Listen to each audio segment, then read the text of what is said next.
In today's video, we talk about some of our volunteering experiences last year on our travelling trip to the Philippines, where we helped out in an animal shelter and also a hostel. Hey guys! And welcome back to our YouTube channel. So today we're going to be doing a part 2 talking about some of our really cool volunteering experiences whilst travelling on some of our previous travelling trips and why we love to volunteer. So, brought the dog in for today's video. My dog Cody is about 8 years old now. Say hi, Cody. Say hi to the people. There you go. Nonetheless, we were on a volunteering experience in a place called Moalboal, which is this area in the region of Cebu. So my favourite experience from volunteering in the animal shelter was that we actually had 4 puppies who slept with us every single night, and their names were Santino, Sophia, Muba and Bella, and we became so close with them. Yeah, they were so cute and we had a really close connection with them, so that was my favourite memory. Yeah, so the story behind that was they actually got adopted when we were there.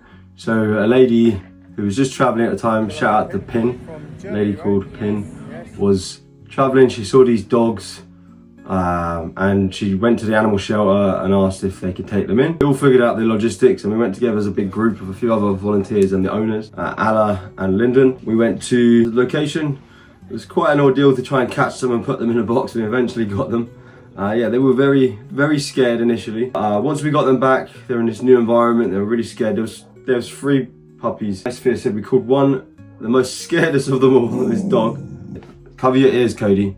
Don't tell him this, but I adopted this little dog called Tino Jr. He's a little white puppy. He was so cute and so shy. Yeah, he was he had very low confidence.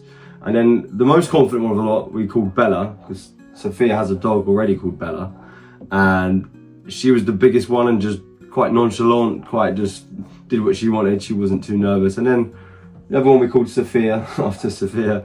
It was kind of in between the two. So we brought them back. In the accommodation we were staying, they were on the outside of our door. So they kind of became our personal pets. We introduced them to this other dog called Muba that had also just been taken in there, I think just before we arrived. And it was really sad because Muba had a friend that she was with. I think it was her brother, right? It wasn't her brother, but it was just basically the really small puppies all kind of stayed in the area together. So 2 of them, Muba and this other one who then got adopted, they were just staying, just them 2 on their own. So as you guys know, we are both super into fitness. Santino's actually a personal trainer, so we wanted to share with you guys our new fitness tool that we recently got. This is the Bob and Brad M7 Plus massage gun. I'm gonna try it out for you guys and talk a little bit about this product. I've not used it yet. I've not got it out of the box. I've not tried it. So did a hard workout earlier.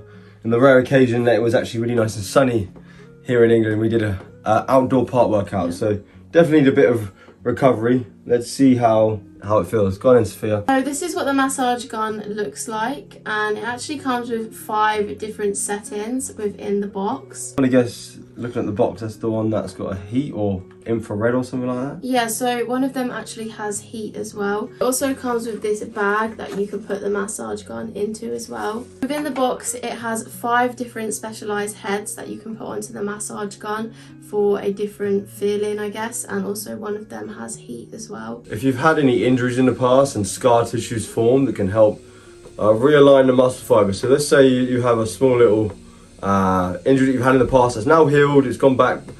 The muscle fibers that were all nicely in line with each other, now they might be a little bit more in a kind of tangled mesh. So by in theory, massaging it can allow the muscle fibers to align. I'm just going to massage my chest area. This is one of the areas that I worked out earlier. Can also work well to give you a robot voice. This sort of thing is great for after a workout. It can just help with blood flow to the area. When you do work out, you release different waste products into the muscles, which this in theory can help to remove and help the blood to take it out of that area. And I think it's just a really great tool you can use to feel good after a workout, you know. It's just a relaxing thing to have a nice massage, as well as help with injury prevention, help with injury, old injuries that you had. If you've got any sort of aches and pains, I think it can really help. So it's quite quiet, you can't even really hear it. And I have seen other sort of massage guns in the past. I've never personally bought one, but this one is the smallest one I've seen. Actually, the most powerful one as well. Like, this is on the lowest setting, and I thought it was the highest when she turned it on because it's very powerful. So this Bob and Brad massage gun is available on Amazon and it costs $69.99. So definitely check it out if you're also into fitness and into having a handheld tool that helps with your recovery and your muscles. It's a really cool tool and it has loads of different settings, different speeds, and it can really just help with restoring your muscles. The dog, her best friend, got adopted, and then she was quite sad. And then we found out about these puppies that needed rescue, and we brought them back, and she lost one friend and then gained 3. Picture this as sort of 3 different main sections in this animal shelter, right? Well, maybe 4 you could say. So there was the larger area where it had most of the dogs, most of the bigger adult dogs, right? Then you had a section with the dogs that are a little bit more naughtier, they got a bit more boisterous. You had the more smaller dogs, a bit more well behaved, because if you put the smaller dogs in with the bigger dogs, there's going to be a ruckus, they found. And then there was the puppy section, right? The puppy section was the best one. There's also actually the sick dog section. So there's a sick dog section where they kind of called it the quarantine, where, you know, the dogs that are maybe got like a skin condition, or they're terminally ill, or got whatever other ailment, or going through, you know, antibiotics and treatment, and before they're ready to come out with the other dogs and interact, they're kind of in this quarantine. When we first took in these puppies, when they got you know, rescued, they were really untrusting, really like scared of everything, and you know, you touch them, they'd squeak, and after a while Tina really warmed up to us, and you know, he's such a sweet dog. So we started, just before we left this animal shelter, we were there for 2 weeks, right? Yeah, we stayed there for 2 weeks. We put the puppies that we rescued in with the bigger puppies, and every night, it was literally on the other side of our door, every night they would they'd cry for us, they'd just be squeaking, crying for us, because they were so attached to us, and it was so hard to leave them, you know, even though they were literally just a few meters on the other side of 2 doors.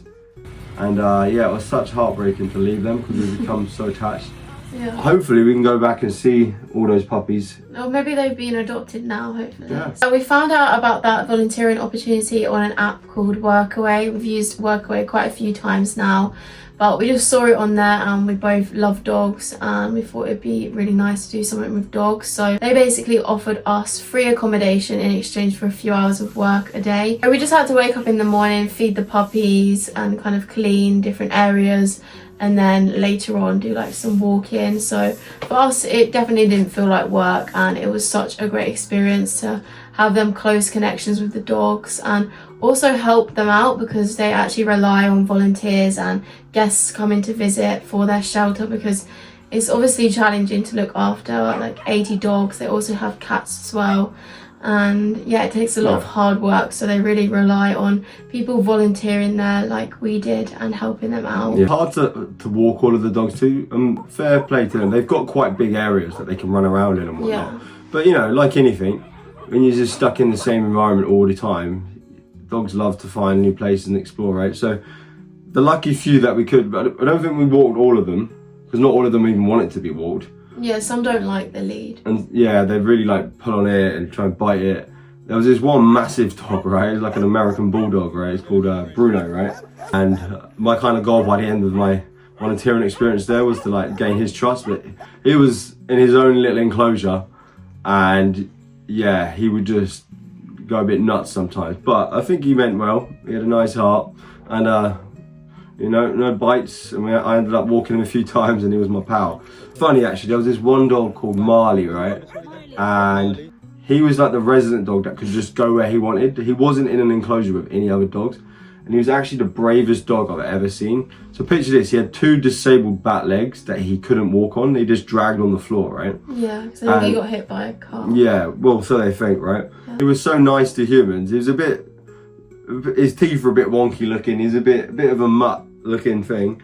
He's like this, he's like this black dog with like this kind of brown mohawk down his. He kind of looked a little bit like a small dark hyena, yeah. Him and Bruno, this big bulldog, they'd always like bark at each other and stuff, and he just had no fear. Every now and again, it was funny. Every now and again, like a dog would escape.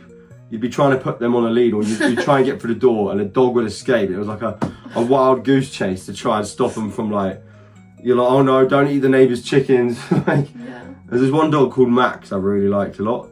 He's kind of really had a really unique look to him. He had like a short stubby tail, but he's really lean, and like a big long nose and a really lean muscular body. He was like the alpha male of his section, and I'd always take him for a walk. And one day he got off a lead and he's just running and running and running, and I was like so worried he's going to eat the neighbour's chickens. Also, obviously the volunteering with the dogs was really an amazing experience, but another thing why we love volunteering is because you can actually like stay in a place for a really long amount of time and get to know the people around you and the community. And one memory that I have that really stands out to me, and I can't wait to go and visit them again maybe soon, is that the local kids where we were staying in this dog volunteering were so friendly, so sweet. We made such good connections with them. We would play basketball with them. Yeah, they'd always be outside playing. So on like nearer to the last day of when we was leaving, we brought them all like drinks, and we just had a few hours where we were just playing loads of games with them, and it was so funny. And yeah, there was this big water truck that they were all like sitting on top of, and we got the drone.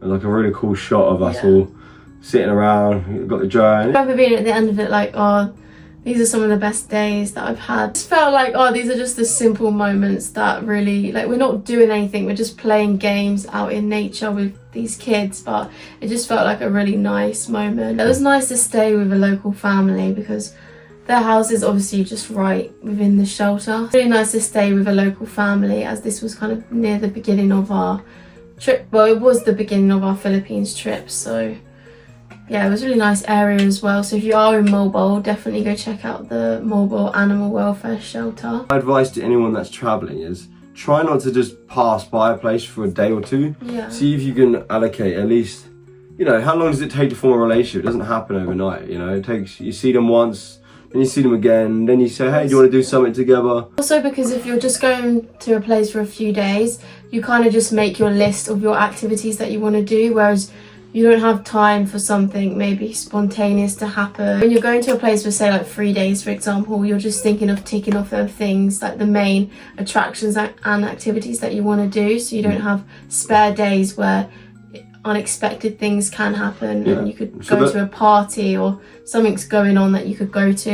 It's all good going to these cool spots that you've seen online, but if you're just going with the person you already know already, yeah, it's an experience to go with them, but half the pleasure of going to a new place is actually experiencing it with new people and the new connections you make with new people. Waterfall is always going to be amazing going to different ones with Sophia, but it's nice when you make a connection with different people at the waterfall, and that can make the big difference between, yeah, it might not look as nice as the last one, but I actually preferred the experience of the other one. For example, it was in Bohol, I think, right? There was these kids with a raft, right? I think they all fancied Sophia, but there was these kids that had this wooden raft that they put in the waterfall, and it just made the experience fun because, you know, everyone wanted to like sit on this raft in the waterfall and paddle it, and then when we were leaving, they were conveniently leaving too and walking just behind us. After we was volunteering in Moalboal, we went down to Bohol and we done some volunteering there at a place called Coco Hostel. I think they followed you on TikTok.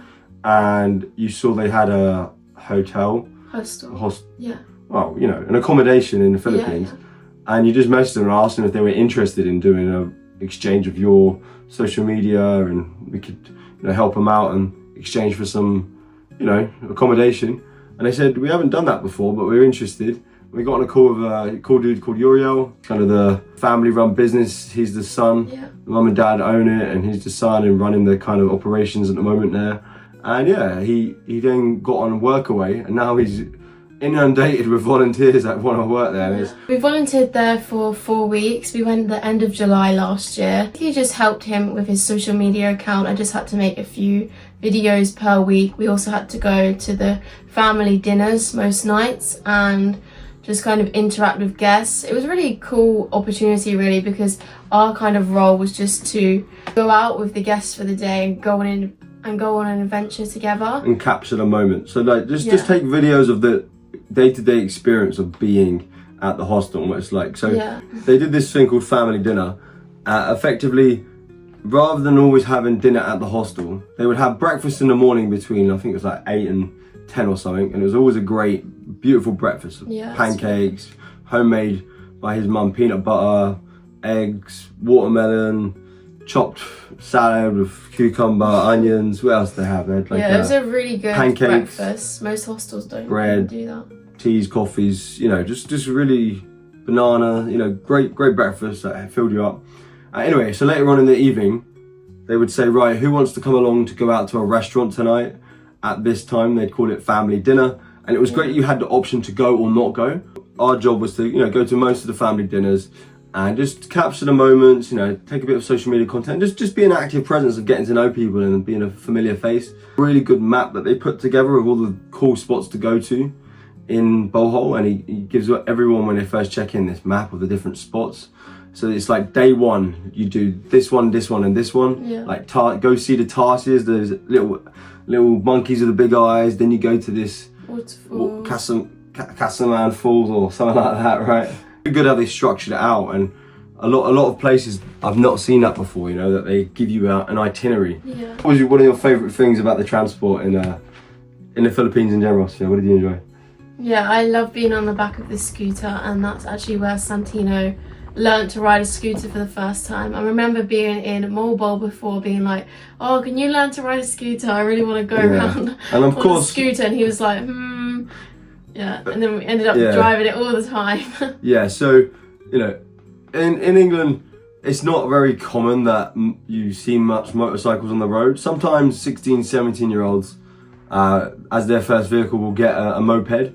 But I never had one. A friend of mine, I never forget, I went on the back of his and it was quite aggressive with it. And the next day he ended up writing it off. He was fine, he didn't hurt himself, but it really scared me thinking, you know, if I was on the back of that. So I've kind of just been put off the idea about driving on a motorbike or a scooter, especially in a foreign country. But Uriel was a really good teacher. He offered, and it offers to all his guests, free motorbike and scooter lessons. Yeah. And he teaches you, you know, on a private road, how to go about it. So if you are interested, rather than just buying a scooter and hoping for the best, he literally will make you feel confident and spend a few hours doing it with you on multiple days if you need it. You learn, and then the next day we went on this big adventure to Camigo Falls, the Chocolate Hills, the Lobok River, with like a group of us, all in a line. Yeah, it was really cool to go as part of a convoy. It's an adventure. Like I said, you know, me and Sophia can go to many places together, but if you feel like it's just same old, when you go part of a group together, and that's why it's really cool. Yeah, if you're going to Panglao in Bohol, we would really recommend to stay at Coco Farm Hostel. We also, because we were volunteering there for 4 weeks, we built a really close connection with people who live nearby, and there's actually a church right outside the hostel, well, nearby, and we would go there every Sunday. And yeah, really beautiful people. Elsie, the lady that sort of runs the church at the moment, and they were so welcoming that we came in. Really good music, you know, like talented musicians in there that play the guitar, the drums. It's really nice. The lady that sings in there has got a really lovely voice. It's a small church, there wasn't too many people in there, but kids running around. And there's one kid, that I think probably fancied Sophia, right? He'd come up to us and poke Sophia's bum or pinch her bum or something, right? He just, I don't know, he was doing stuff, but I think it's really cheeky. And then I started being like, you know, I'm looking at you, man, and I'd like run after him and play with him. And hopefully we'll see them soon. Also, right outside the hostel, there's a barbecue, a nice family-run barbecue. Yeah, it's really nice. Really great prices and tasty, succulent food. And they've got a seating area. That a lot. At Coco Farm, they've got these really nice dogs. They're quite funny. They're well fed, put it that way. I think a lot of guests give them scraps and leftovers. You're not meant to, but they've got a really good sales pitch. There's a dog called Simba, he'll come up to you, he'll put his chops in his jaw on your thigh and just look at you and be like... Also one called Cham Cham, she's so cute. She has a sister as well there. She'll always do this. Oh, right, yeah. When you don't stroke her, she's like really like needy. Yeah. She won't look you in the eye though, she's like... Yeah, she's like got this shy look, which is so cute, and she always puts her paws up. And every single night she would sleep outside our room on your gym bag. I never forget, we had a knock on the door one night. I look outside the door, there's like 3 dogs that all just come running in and they go underneath our bed, and it was like, yeah, the room's not even that big. Yeah, they won't do that to you. It's just because they were familiar with us and like, they got to know us for weeks. There's Simba, Alona, Cham Cham, Cheeky, and Chin Chin. Yeah, a dog called Lucky that they got recently as a puppy. He kind of kept separately from the rest of the dogs, and I'd take him out every now and then for a walk, or they'd let him out off a lead, and when he did, it's like, oh no, Lucky's on the walk He now. Would love you to throw rocks and eat rocks. Yeah, he'd go and he'd play fetch with rocks. It's crazy. But Simba, I think Simba got jealous of him. Anytime Lucky would get anywhere near any of the girls, so it's Simba and 4 girl dogs, and if Lucky came near him, he's like, even though this is an German Shepherd or an Alsatian, Lucky, and would definitely handle Simba. Overall, we have really loved our volunteering experiences, and if you also want to do volunteering like we done, and it saves money but it also creates so many memories, and it's really nice just to stay in a place for a long time, then what we typically use is the Workaway app, and we would really recommend that. We have a link that we'll put down below where you can get an extra 3 months for free on your membership. What's your favourite thing why you like volunteering? It just, I feel like, integrates you with people in the community, like locals that live there, and you're not just there on a holiday, so to speak. You know, you're not just feeling like, oh, there's another holiday, and it just I think it gives you a purpose. Yeah, it gives you something to a role, and like it gives you a purpose, like Sophia said, and a duty to fulfill, so you feel helpful to other travellers, and you're kind of the person that can help other travellers. It just allows you to have conversations you may not have had otherwise, you know? Yeah. Also, what I really like is it feels like, especially if you're staying a month or 2 months, it feels like you actually have lived in that place and got a really good feel for the environment, what's around, because you're not just kind of travelling through that place, you're actually living there and building connections with the locals around you and really knowing that place. Guys, so I hope you enjoyed the video and enjoyed learning about our adventures and volunteering with dogs, and Cody hasn't got too upset. So make sure you give this video a big thumbs up if you did enjoy it, and comment down below if you've done any volunteering and what you guys think of some of our stories, because we really love hearing from you guys in the comment section, having a conversation with you guys and learning more about you. We actually have some really exciting news coming soon that we can't wait to share with you guys, and our experiences. I'm so excited. So we will see you guys in our next video. See ya. Bye.